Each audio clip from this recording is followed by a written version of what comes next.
1995, 2002, 2009 e em 2025, o clube que é o maior sobrevivente do futebol mundial, que sobrevive a péssimas gestões, a crise, com gente o tempo todo tentando jogar a gente pra baixo. O Sport Clube Corinthians Paulista é tetracampeão da Copa do Brasil e vai Corinthians! Porra, filha da puta! Vamos!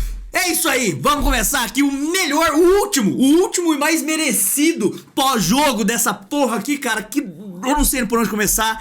Eu demorei 20 minutos aqui pra me acalmar, pra conseguir gravar isso aqui. Vocês querem a risadinha? Eu sei que vocês querem, então... Deu nós no final das contas. Deu nós no ano de impeachment. Deu nós no ano que a cada mês a dívida aumenta pra cacete ali. Deu nós no momento que o André Sanches passa cartão corporativo. Deu nós porque os outros times têm medo do Coringão. O Coringão é colossal, embaçado, gigantesco, inexplicável e nada realmente vai justificar algo tão belo e uma temporada encerrada como se fosse esculpida à mão por Michelangelo. E eu nem sei se Michelangelo esculpiu alguma coisa bom, pra você ter uma ideia. Ai, meus amigos, minhas amigas, tá tudo babado aqui, eu devo estar tudo zoado também, mas é o que restou de mim depois do título da Copa do Brasil. Corinthians vence o Vasco no Maracanã, numa partida que foi bastante intensa. E Yuri Alberto, cadê, rapaziada? Agora é o espaço, vem cá aqui, ó, a parte de baixo aqui tá pra vocês. Me xinga, só cuidado pra não xingar de palavrão muito feio aí, senão o YouTube mesmo bloqueia, tá? Ele não mostra pra mim. Então vai lá, comente, olha o gol do Yuri Alberto, olha a assistência do Yuri Alberto. Yuri Alberto fez um... Olha como é Yuri Alberto no Corinthians, ele fez um golaço que eu falei, caralho, parece tá parecendo um centroavante mesmo de verdade, uma invertida do Mateuzinho, que ele domina com maestria e tira do goleiro, né, o ótimo goleiro Léo Jardim, e aí na jogada seguinte sai uma bola cara a cara, que era pra matar, ele não mata. O Yuri Alberto, ele vai me matar, ele de vez em quando ele mata a bola, de vez em quando ele me mata, mas vamos que vamos. É muito importante nesse momento deixar o seu like aqui embaixo. O número de dislike eu sei que é palmeirense, São Paulino, Santista e Vascaíno. E o torcedor do Internacional, eles querem rivalizar com nós também ali, então, olha só, eu já sei que o dislike é daí. Agora, o número de likes é a rapaziada, aí os Coringão louco que tá brotando aí pra gente poder trocar ideia. Realmente foi bastante intenso aí a Copa do Brasil, começou lá com o Novo Horizontino, gol do Héctor Hernandes naquele 1-0, o Corinthians seguiu invicto aí passando por Novo Horizontino, passando por Palmeiras, que a gente vai falar sobre isso, pelo Atlético Paranaense, pelo Cruzeiro, que chegou como favorito. Depois a gente chega numa final que é muito difícil de jogar, porque é uma final onde você tem do outro lado um treinador que costuma ser mais ousado que os outros. A gente vai falar sobre tudo isso aqui. É muito importante que você deixe o like, se inscreva no canal e ative o sininho. Quem tem condição de fortalecer este último pós-jogo de 2025, calendário de 2026, eu não queria contar pra vocês não, mas tá preenchido aqui no canal, beleza? Vamos jogar a Libertadores da América e o São Paulo que a gente bota pra mamar. A gente bota o São Paulo pra mamar até quando não joga com ele. São Paulo, quando a oitava colocação, São Paulo só dependia do brasileiro, né? Só dependia do Corinthians e o Vasco não chegar na final da Copa do Brasil. Se o Cruzeiro ou o Fluminense chegasse, São Paulo iria pra Libertadores. O tradicionalíssimo São Paulo, que faz 49 anos que não ganha Libertadores. Aí a final da Corinthians... Chupa São Paulo é nosso filho, não pode tratar mal nosso filho aí também, né? E aí, olha a voz depois de não sei quantas horas aí também. E aí foi esse percurso todo, é importante que você deixe o like, se inscreva no canal, ative o sininho e tal, hypar o vídeo, que é muito importante, comentar aqui embaixo também, né? Comenta aí pra dar mais engajamento na publicação aí da galera que vai falar assim, fala do Yuri aí, olha o Yuri é nosso Deus, meu Deus, deixa eu fazer um carinho no mamilo do Yuri e tal. Galera vai vir aqui, eu sei que vocês estão aí. Bom, como é que a gente fala sobre o jogo? O jogo em si, ele não aconteceria se não fosse toda a Copa do Brasil. E a Copa do Brasil não aconteceria se não fosse toda a temporada conforme foi construída. Mas pra falar da Copa do Brasil e da temporada, a gente tem que voltar lá em 2024. E em 2024, a gente tinha 0,00005% de chance de ir pra Copa do Brasil, porque a gente tava afundado na desgraça ali. E aí o Corinthians conseguiu ali, beliscando na bacia das almas, tal, na última instância, depois de ter aquela arrancada com o Ramon Dias lá, uma arrancada milagrosa, um negócio quase que místico, a gente consegue a vaga pra Copa do Brasil. Começamos a temporada daquele jeito desacreditado, como aconteceu já em 2017, né? Em 2017 a gente começou com uma quarta força e naquele momento a gente realmente era a quarta força do estado de São Paulo por conta do time, da maneira como foi montado e tal, né? A gente vai falar sobre gestão e o que isso acaba gerando depois disso, né? E mesmo assim o time encaixa de uma maneira surreal e a gente consegue aquele título que tinha sido até então o último título de expressão nacional que a gente tinha conseguido, o heptacampeonato do Campeonato Brasileiro. A partir daí a gente teve algumas oportunidades, fomos assaltados em 2018, inclusive Cruzeiro. Agora sim tá pago, agora acabou. Nem pra mim nem pro C, eu já perdoei o Dedé, perdoei o Cruzeiro, perdoei Wagner do Nascimento Magalhães, não falarei mal desses arrombados mais aqui no canal, porque eu falei que só estaria pago se a gente conseguisse fazer um golzinho de mão, aquele golzinho mandrake no time do Cruzeiro, e aí depois a gente fosse campeão, ainda os caras eliminados, foi isso que aconteceu. Então, sabe quando o universo se alinha? Sabe quando tudo dá certo? Sabe quando 2025 ele representa o que foi a história? Que é o Palmeiras sendo colocado pra mamar, o São Paulo sendo colocado pra mamar, o Santos sendo colocado pra mamar e o Corinthians ganhando gabaritando os bagulho. Então é basicamente isso que aconteceu. Em 2018 a gente bateu na trave.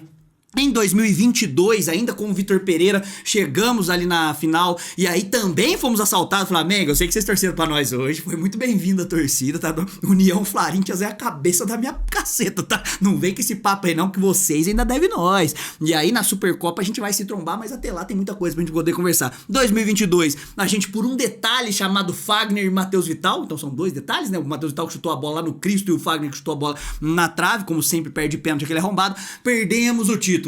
2023 ou 24, já não lembro, né, cara? Aí a gente é eliminado pro São Paulo, golzinho de mão também, que a imprensa insiste em não lembrar desses daí, lembra só do nosso. E aí, pô, a gente já tava ali sedento por alguma coisa, e como eu sempre falo aqui no canal, conforme você vai chegando, você chega, belisca, uma hora dá nós. E aí, era pra acontecer desse jeito, nesses moldes, assim como a Libertadores de 2012, que a gente pega um forte Vasco da Gama lá nas quartas de final, depois pega o Santos de Neymar nas oitavas, depois o Boca Juniors de Riquelme, nas oitavas não, na semi, e o Boca Juniors de Riquelme na final. A gente faz um percurso que foi quase que mágico e que realmente acaba sendo, fazendo com que o Corinthians vá crescendo conforme a competição vai desenrolando. Como eu falei, estreamos lá na terceira fase contra o Novo Horizontino, a gente ganha lá e ganha em casa. Jogos que convencem? Convence porra nenhuma, porque esse time do Corinthians é o time mais inexplicável do mundo. Em Novo Horizonte, um gol do Héctor Hernandes, que nem no elenco tá mais, né, aquela coisa, né? Tá no elenco, mas não tá e não tá no elenco. Aí a gente tem o sorteio, a gente pega um dos times mais fortes da competição, que era o Palmeiras, arquival, e decide na casa dos caras ainda. Então a gente precisava fazer o resultado contra o time do momento, a sensação do momento ao lado do Flamengo. Na arena a gente faz uma partidaça defensivamente e o Memphis faz um gol de cabeça. Durante a semana toda, a imprensa vende que, pô, é impossível, lá naquele carpete de mercado que os caras têm lá, aquele tapete esquisito lá, eles vão jogar em casa, vão jogar à vontade, mas os deuses do futebol colocaram um homem naquele gramado. Aníbal Moreno, que homem, primeiro, palmas ao Aníbal Moreno. Aníbal Moreno, vocês ficam falando assim, o Alberto, não sei o que tem. Aníbal Moreno é o maior corintiano da história.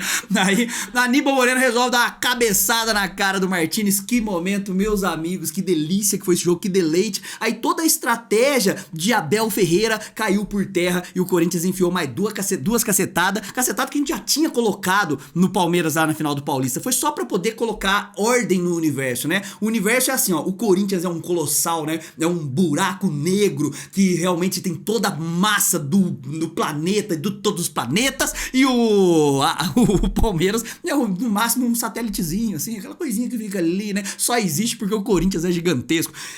E aí, beleza, a gente passa o Palmeiras, elimina o Palmeiras e pega o Atlético Paranaense. Quem passou o Palmeiras, com todo respeito ao Atlético Paranaense, não vai temer o Atlético Paranaense, até porque o Atlético tava focado em não cair pra Série C naquele momento, depois as coisas melhoraram e subiram pra Série A. Mas aí o Corinthians nem tomou conhecimento, foi até dois jogos bem tranquilos aí, né? Ganhamos na ida, ganhamos na volta, até então a gente não tinha tomado nenhum gol, só que aí a gente entra naquela questão de o Corinthians precisa ser colocado à prova, assim como o Santos de Neymar lá em 2012, assim como o Boca de Riquelme lá em 2012, assim como colocou o Chelsea na nossa frente antes do Mundial, desculpa aí palmeirense, não queria tocar nesse gatilho aí, e aí a gente chega pra enfrentar o Cruzeiro. Qual que era o bicho papão de todos, né? né? Quem que era o adversário mais que a imprensa criaria esse bicho-papão? É claro que era o Cruzeiro. O tempo todo aqui no canal eu falei, ó, o Cruzeiro chega como favorito, mas não é esse favoritismo todo que a imprensa tá colocando, não. O Corinthians tem condição de chegar e fazer uma boa partida na ida e voltar vivo. Meu negócio é assim, ó, até 1-0 pro Cruzeiro eu tava fechando contrato ali, um empatezinho fora de casa seria maravilhoso, mas a gente conseguiu, através de um gol maravilhoso de Memphis Depay lá no Mineirão, voltar com 1-0. E sabendo como foi o Corinthians na temporada, o Corinthians oscilando, né, entre maus e bons momentos, né, o Corinthians que perdeu para Sport, Juventude, Red Bull Bragantino de volta, Ceará, com todas as carniças possíveis, Barcelona de Guayaquil, empatou com não sei o que da Venezuela, time de pacoteiro lá, todo esse Corinthians aí, a gente sabia que oscilava bastante, então ter conquistado a vitória lá, jogando bem, ainda não nos dava toda a confiança. Chegamos para jogar em casa, fizemos um primeiro tempo tenebroso, e naquele jogo que envolveu toda a mística, e esse jogo pra mim foi o jogo da competição, porque teve o duelo Hugo Souza, a nova geração do gol do Corinthians, contra a antiga geração que estava mal escrita, né? Não tinha final aquela história de Cássio, tanto que eu falei aqui tantas vezes que o Cássio não podia, a história dele encerrar daquele jeito, com ele virando as costas pra gente, com ele abandonando o vestiário no momento que a gente precisava ter um ponto final feliz para a fiel torcida. O Corinthians foi lá, conseguiu achar mais um gol ali, né? Fez um gol com o Matheus Bidu, conseguimos empatar no placar agregado, porque os caras já estavam 2-0, levamos pros pênaltis. Nas cobranças de pênalti, o Gabigol erra, Gabigol que nunca erra pênalti decisivo, errou, o Hugo Souza foi muito bem, né? Se tornando um dos maiores aí nesse momento da história do Corinthians. Conseguimos a vaga pra final. E uma vez que a gente tava na final, parecia que tudo já tinha acabado. Tanto que eu pequei pela, como é que chama? Eu pequei pela prepotência, pela soberba aqui na ida. Eu falei, cara, vai ser 3-0 pro Coringão, a gente já mata aí já. Porque eu lembrei de 2001. 2001, quando a gente faz aquela semifinal que foi incrível, parece que os deuses do futebol alinham tudo pra gente conquistar o título. Lá em 2009, quando o Ronaldo faz o gol de cabeça no Campeonato Paulista e derruba o alambrado de Presidente Prudente, eu sabia que ali o título paulista iria vir. Tem coisas que acontecem que no final a gente fala, caramba, aquilo lá era realmente algo, eu tava premeditando algo que iria acontecer, que era grande. Lá em 2012, na Libertadores, quando tem o gol do Ralf no último minuto, na estreia contra o Deportivo Táchira, de cabeça ali, que o Tite sai comemorando e tal, o Ralf que raramente fazia gol, aquele momento, falou, essa Libertadores está diferente. Não foi à toa que o Diego Souza, lá contra o Vasco, também errou aquele gol e consagrou o Cássio nessa história toda. Então a gente chega muito grande contra o Vasco na final. A grande questão é que o Corinthians é um time de chinelinho, prepotente, agora aguenta esses caras. Agora aguenta o Memphis, aguenta o Yuri, aguenta o Mateuzinho, aguenta todo mundo aí, tá? Porque os caras acho que são a última bolacha do pacote e tal, né? E aí, né, entraram ali achando que iria ter mais tranquilidade do que a gente acabou enfrentando. O Vasco fez uma boa partida de fato, uma das melhores partidas do ano, e o Corinthians fez uma partida tenebrosa, né? E aí empatou 0-0, vamos para o Rio de Janeiro. Nesse momento, pra mim, ficou 50-50, né? 50% aí de chance. No final das contas, o Yuri faz uma partida muito boa, e aí a gente vai falar, finalmente, né? Viu como é que teve todo um contexto pra chegar nessa final? E aí o Yuri faz uma partida muito boa, vamos por peça. Na hora que a gente precisou do Hugo Souza no gol, ele estava lá. Um grande time começa por um grande goleiro. Até quando a gente tem um time ali mediano, um time que não consegue buscar tantas coisas, né, que não tem tantos recursos, tantas soluções, um goleiro, ele é fundamental, às vezes até para salvar de um rebaixamento, qualquer coisa assim. A gente viveu isso num passado bem recente, aí 2024, 2023 também, na época da pandemia e tal, né? Então o Hugo Souza mais uma vez representando 2 títulos já com a camisa do Corinthians, que venham mais. Na lateral direita, Mateuzinho, partidaça do Mateuzinho. E aí a gente vai ficar aqui, ó. Vai ser sempre assim. O próximo pós-jogo você vem aqui, eu vou estar falando, caralho, que partida horrível, desgraçada desse Mateuzinho. Aí no outro jogo eu falo, nossa, que partida maravilhosa do Mateuzinho. É assim, às vezes até dentro da própria partida. Matheus Bidu também, quando ele não tenta inventar, fez uma partida sólida, uma partida apoiando bem. Dupla de zaga estava bem na partida, com exceção do momento que o Vasco acabou achando o gol, né? Quando como é que é o nome daquele maluco lá, o ponta esquerda, que deu trabalho do Vasco lá, né? Entortou o André Ramalho e aí cruzou, e aquele maluco Nuno Moreira, desse tamanhozinho assim, fez o gol numa falha do Ranieri lá no início da jogada. Mas de qualquer forma, aquele momento a gente tava descompactado, mas de modo geral o Corinthians soube sofrer durante a partida. Maicon, pra mim uma partida regular e tal, mas de qualquer forma foi importante. Agora todo mundo é importante, né? Porque ganhou, mas enfim, daqui a pouco eu vou estar mais calmo e a gente vai analisar com mais calma isso aqui. E o Breno Bidon? Eu quero saber se a rapaziada que vai vir aqui falar assim, aí fala do Yuri Alberto agora, se eles vão falar do Breno Bidon, porque o Breno Bidon é um dos caras que eu sempre defendi, falei do potencial que tinha. Que jogadaça que esse moleque fez no segundo gol do Corinthians. O gol do título. Metade dele sai dos pés do Breno Bidon. Mas a gente tem que falar da jogada toda, né? O Martinez, que fez uma partidaça roubando a bola. O Breno Bidon dando um giro absurdo. Mateuzinho, o Yuri Alberto e o passe pro Memphis Depay só empurrar pro gol. O Memphis que não vinha fazendo uma boa partida, mas fez o gol do título. Não tenho o que falar. Então assim, o time jogou o que se tivesse jogado um pouquinho próximo disso, nem foi uma partida brilhante, mas se tivesse jogado um pouquinho próximo disso, talvez já tivesse matado lá na Neoquímica Arena o jogo contra o Vasco, dando esse tetracampeonato aí para o Coringão, entendeu? E agora, quais são as expectativas? A gente precisa falar sobre as coisas como elas são no Corinthians. O título, esse tetracampeonato, ele vai mascarar na cabeça de muito torcedor, inclusive nos comentários vocês vão ver isso aqui, tá? Que Osmar Stabile é um grande presidente, que o elenco foi montado de maneira interessante, sendo que se não tem o Mateuzinho não tinha ninguém e tal. Enfim, agora vai parecer que tudo é perfeito. E vão utilizar essa parcela gigantesca da torcida como massa de manobra pro ano que vem. Porque o ano que vem no Corinthians é um ano eleitoral, e no ano eleitoral os caras lá dentro só querem saber de uma coisa, o de sempre, poder. Então você tem que ter a cabeça no lugar. Eu sei que agora tá todo mundo eufórico, todo mundo bêbado, todo mundo muito louco e tal, né? Mas respirar fundo, curtir esses próximos dias, depois entender que a gente ainda tem 3 bi de dívida, ou quase 3 bi de dívida, que o ano que vem a gente tem problemas seríssimos ali com potenciais transfer bans que possam acontecer. Não é normal um time com transfer ban conseguir conquistar títulos assim. A gente precisa ter isso de maneira sólida e parar de mascarar problemas com o que a gente já tem aqui, né? Com o que a gente já sofreu durante tanto tempo. A gente tem exemplos aí do André Sanches, do Roberto de Andrade, do Alberto do Alibe, do Mário Gobi, do próprio... Do Willian não, porque nem título ele conquistou, né? Mas do próprio Augusto Melo e tal, que conquista título e vai mascarando os problemas. Chega um momento que a gente não consegue se mover mais. Então tem essa consciência.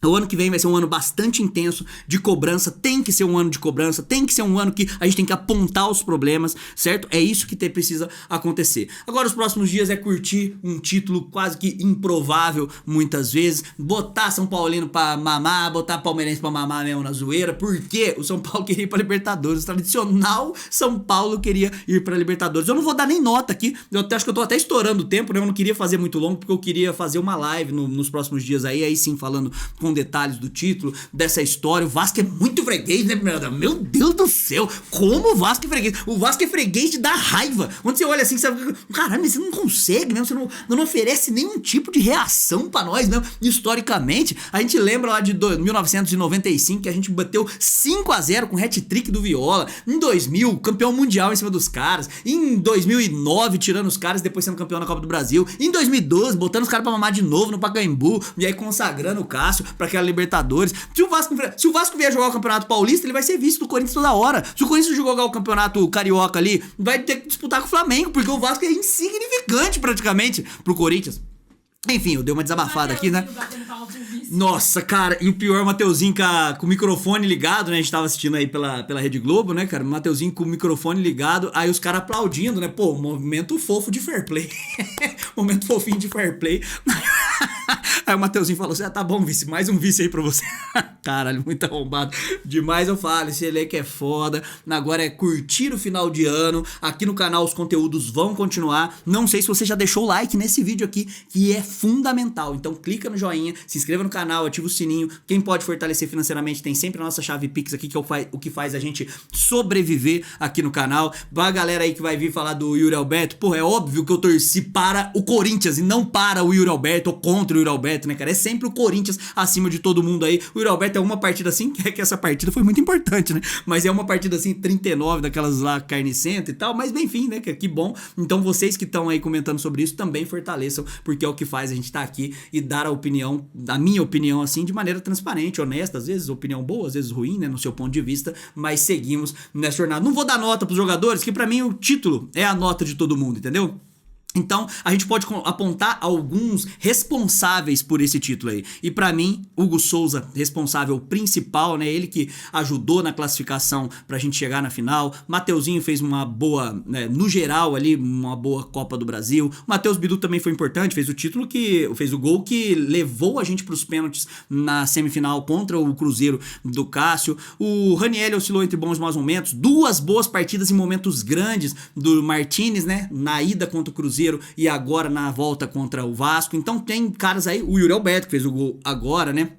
O Memphis Depay, que fez o gol contra o Palmeiras, fez o gol agora, fez o gol contra o Cruzeiro, aquele golzinho mandrake maravilhoso, mas que pagou na dívida que tem e tal. Então, assim, não tem como dar nota pra um jogador. Eu acho que quando o Corinthians ganha, toda a torcida ganha. É a torcida que, com tanto problema que acontece, ela briga entre si. Então, aqui no canal, a gente já viu aí, já vê, presencia o tempo todo aí discordâncias mais sérias aí, mas o importante é que se tem alguém que merecia esse título, esse tetracampeonato, é a torcida do Corinthians, a fiel. E eu não tô segregando não, tá? Todo mundo que torce para o Corinthians merecia. E ponto, porque diretoria não merecia, os diretores lá, os conselheiros não mereciam, presidente não merecia, aquele cambada de arrombado lá não merecia o título. Institucionalmente, a nossa gestão não merecia o título, mas o Corinthians como história, o Corinthians como grandeza, o Corinthians como ideia e a torcida, aí sim a gente merecia o tetracampeonato.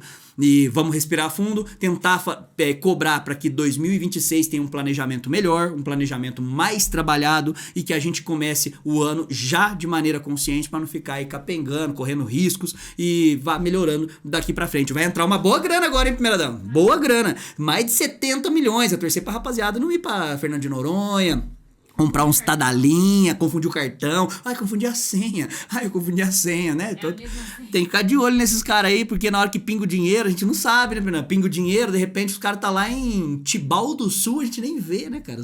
Ah, mas nem tava na presidência. Não importa, os caras dão um jeito.